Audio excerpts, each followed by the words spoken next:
আসসালামু আলাইকুম। Spoken English কোর্সের ধারাবাহিক ক্লাসের আজকে আমরা লেসন 11 ক্লাস নিয়ে আলোচনা করব ইনশাআল্লাহ। লেসন 11 এর আলোচ্য বিষয় হলো প্রেজেন্ট ইনডেফিনিট টেন্সকে নেগেটিভ করার নিয়ম। নেগেটিভ মানে না বোধক। আপনি না বোধক কিভাবে করবেন এটা নিয়ে আলোচনা করা হবে, যেটাকে আরবিতে বলা হয় নফি, ফাইলে মুজারা, হাল মারুফ। প্রেজেন্ট ইনডেফিনিট টেন্সকে নেগেটিভ করতে হলে সাবজেক্টের পরে ডু নট বা ডাজ নট বসাতে হয়। এটা বসানোর পর এরপর ভার্ব বসবে, ভার্বটা অবশ্যই V1 বসবে এবং বাক্যটির বাকি অংশ বসে। ডু নট কখন বসবে?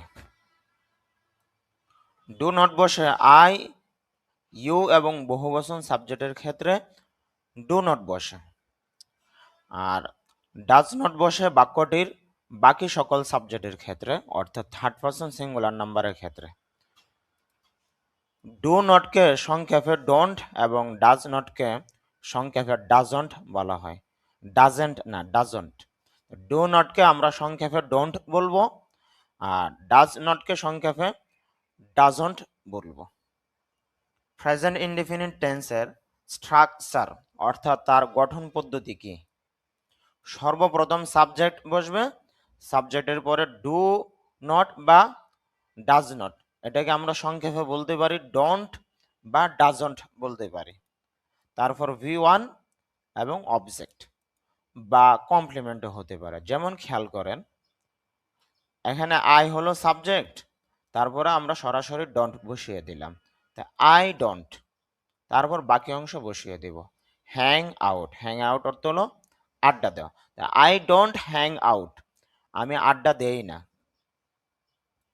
I don't hang out with my friends, আমি আমার বন্ধুদের সঙ্গে আড্ডা দেই না। I don't ask him questions, আমি তাকে প্রশ্ন জিজ্ঞেস করি না। আই ডোন্ট আস্ক হিম, আমি তাকে জিজ্ঞেস করি না। কি জিজ্ঞেস করি না? কোয়েশ্চনস, প্রশ্নগুলো। I don't ask him questions, আমি তাকে প্রশ্নগুলো জিজ্ঞেস করি না বা প্রশ্ন জিজ্ঞেস করি না, এটা বললেও হবে। আই ডোন্ট ওয়াইট, আমি অপেক্ষা করি না। ফর দেম, তাদের জন্য। I don't wait for them, আমি তাদের জন্য অপেক্ষা করি না। আই ডোন্ট ইমপ্রুভ, আমি উন্নত করি না মাই স্কিল, আমার দক্ষতা। I don't improve my skill, আমি আমার দক্ষতা উন্নত করি না বা বাড়াই না। উন্নত করা মানে বাড়ানো বা বৃদ্ধি করানো আর কি। আই ডোন্ট ওয়াচ, আমি দেখি না। কি দেখি না?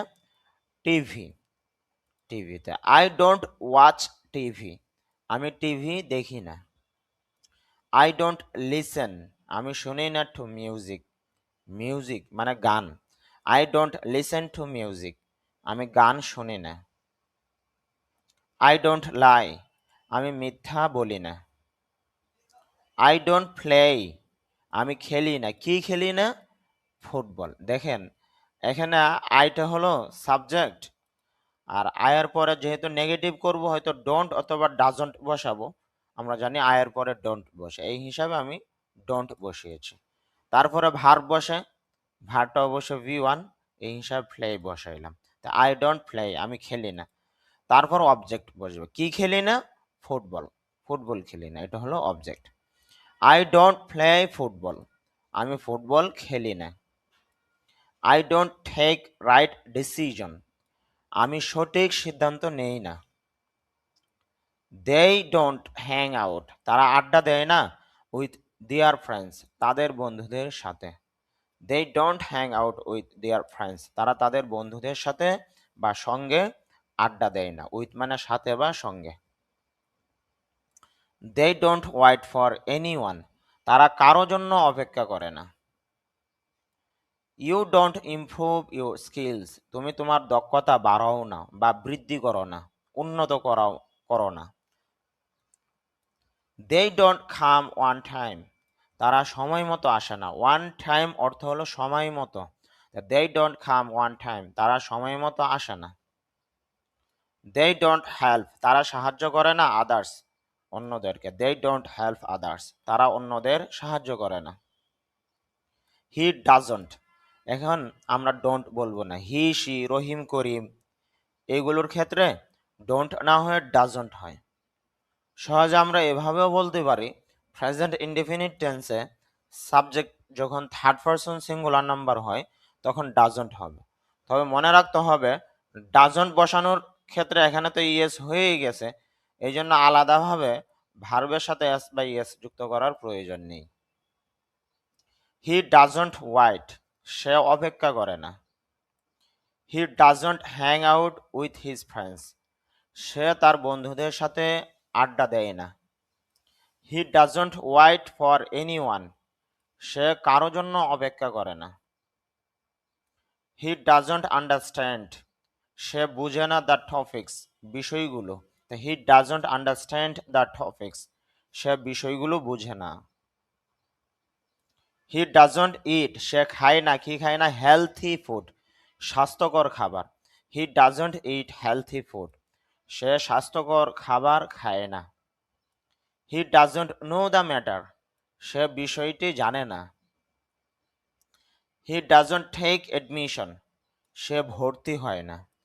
He doesn't take any decision, সে কোনো সিদ্ধান্ত নেয় না। হি ডাজন্ট টেক প্রিপারেশন, সে প্রস্তুতি নেয় না ফর হিজ এক্সাম, তার পরীক্ষার জন্য। He doesn't take preparation for his exam, সে তার পরীক্ষার জন্য প্রস্তুতি নেয় না। He doesn't finish his homework on time, সে সময় মতো তার বাড়ির কাজ শেষ করে না। হি ডাজন্ট ফিনিশ, সে শেষ করে না হিজ হোমওয়ার্ক, তার বাড়ির কাজ ওয়ান টাইম, সময় মতো। He doesn't listen to his parents, he doesn't listen to, সে শোনে না হিজ প্যারেন্টস, তার পিতামাতার। তো পিতামাতার কি হবে এখানে মনে মনে ধরে নিব কথা। He doesn't listen to his parents, সে তার পিতামাতার কথা শুনে না। হি ডাজন্ট কমপ্লিট, সে কমপ্লিট করে না, মানে শেষ করে না হিজ অ্যাসাইনমেন্টস, তার অ্যাসাইনমেন্ট গুলো।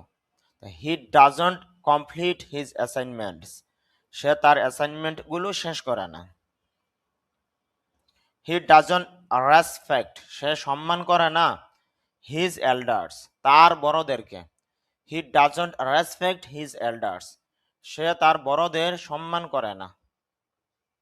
হি ডাজন্ট ফলো, সে অনুসরণ করে না বা মানে না দ্য রুলস, নিয়মগুলো। He doesn't follow the rules, সে নিয়মগুলো মানে না।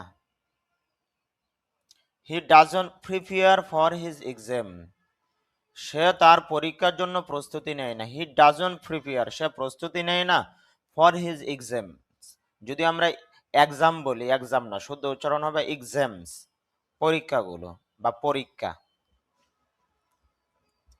আমরা যে বাক্যগুলো পড়েছি এই বাক্যগুলোর মধ্যে যে কঠিন যে শব্দগুলো রয়েছে এইগুলো এখানে একসাথে দেওয়া হয়েছে।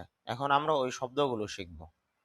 প্রথম যে শব্দটা দেওয়া হয়েছে এটা হলো হ্যাং আউট। হ্যাং আউটের বাংলা অর্থ হলো আড্ডা দেওয়া। এখানে বাংলা উচ্চারণ রয়েছে যেমন হ্যাং আউট, আবার এখানে পাশাপাশি আইপিএ উচ্চারণ দেওয়া হয়েছে যেমন হ্যাং আউট, আড্ডা দেওয়া। আস্ক, জিজ্ঞাসা করা। কোয়েশ্চান, প্রশ্ন। ইমপ্রুভ, উন্নতি করা। স্কিল, দক্ষতা। ওয়াচ, দেখা। লিসেন বা লিসন, যদি আমরা লিসেন বলি তবে শুদ্ধ উচ্চারণটা হবে লিসন, মানে অর্থ হলো শোনা, কোনো কিছু শ্রবণ করা। মিউজিক, সঙ্গীত বা গান। লাই, মিথ্যা বলা। Football, football. ঠেক, নেওয়া। রাইট, সঠিক। ডিসিশন, যদি আমরা ডিসিশন বলি, ডিসিশন না ডিসিশন, সিদ্ধান্ত। এনিওয়ান, যে কেউ। ওয়ান টাইম, সময় মতো। আদার্স, অন্যান্যরা। হেলথি, হেলদি হবে না, হেলথি, স্বাস্থ্যকর। ফুড, খাবার বা খাদ্য। টেক এডমিশন, ভর্তি হওয়া। টেক প্রিপারেশন, প্রস্তুতি নেওয়া। এক্সাম পরীক্ষা, ফিনিশ শেষ করা, হোমওয়ার্ক এখানে র সাউন্ডটা হবে না, হোমওয়ার্ক বাড়ির কাজ। যদিও আমরা বলে থাকি তবে শুদ্ধ উচ্চারণ ধরলে র সাউন্ড উচ্চারিত হবে না। প্যারেন্টস পিতামাতা বা বাবা মা। কমপ্লিট সম্পন্ন করা বা শেষ করা বলতে পারেন। অ্যাসাইনমেন্ট নির্ধারিত কাজ। আর রেসপেক্ট সম্মান করা। এল্ডার বড়।